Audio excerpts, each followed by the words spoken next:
about this as well? This is the Dick Turpin story that I mentioned. I can't believe this is true. We are going to hand over to David Ball shortly for Drive, by the way.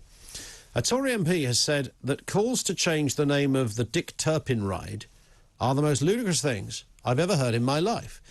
So a row erupted after a Dick Turpin carriage ride, which tells the story of the highwayman's exploits, opened at the York Dungeon, which is the kind of... There's a London dungeon, there's a York dungeon. And apparently some parents complained that the name was offensive. The attraction is owned by the leisure giant Merlin. They said they received a number of requests for the character to be named Richard due to the apparent rude nature of his nickname. That's his name. I mean, Dick is short for Richard. It's not a nickname. No one's gone, oh yeah, that Richard Turpin, he's a bit of a dick, because that's his name, okay? There's quite a lot I can get away with here, under the rules. So he's...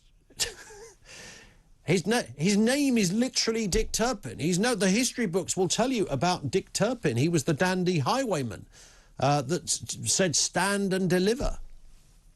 He took the cash with a pistol. His name wasn't Richard. I mean, apart from anything else, Richard is a rubbish name for a highwayman, isn't it? Be terrible. It would be like a cowboy called Nigel. They just don't exist. You have to be something different. You have to be Dirk or Dick. And he was Dick. And Dick Turpin, he shall remain. Dickie Davis, by the way. We've just been talking about Dickie Davis. Can you imagine watching the World of Sport back in the 80s going, I'm sorry, I'm not having this. I'm going to ring Ofcom. What were they called before Ofcom?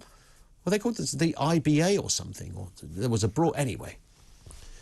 I expect Mr Davis should change his name to Richard, because me and my wife... I mean, he was called Dickie, which is even a bit more cheeky, isn't it? A little Dickie. Hello.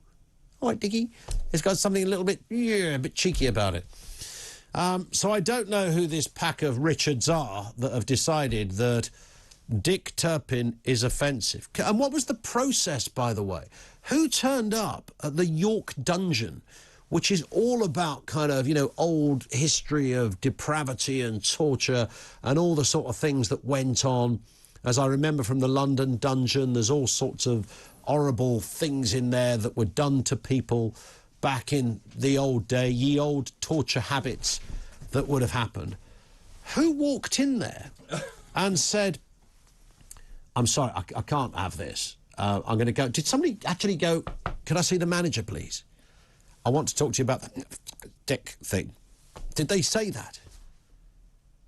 What is wrong with Dick?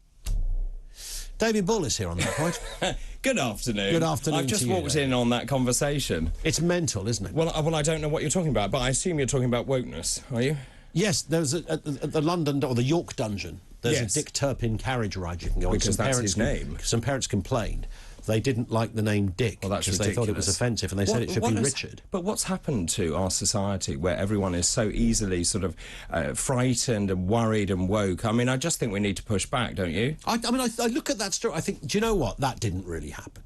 Well, it probably did, actually. But apparently it did. But it probably did. And the thing is also, I just think, you know, we've just lost all sense of proportion here. There's some really important things going on in the world. And if we're worried about changing the name of a character, you know, from Dick to Richard, then, you know, I think people's priorities are wrong. Yeah.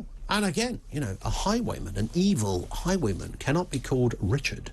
It just doesn't sound right, does it? No, it doesn't, actually. When people were evading the mighty What about Dick Whittington? I've just thought about that. Pantomime.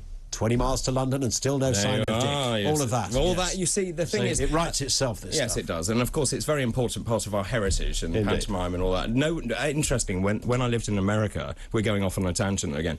When I lived in America, they have no concept of panto at all. They don't? No, they really don't understand any of it. Yeah. And it is peculiarly British. But they do know Dick Turpin.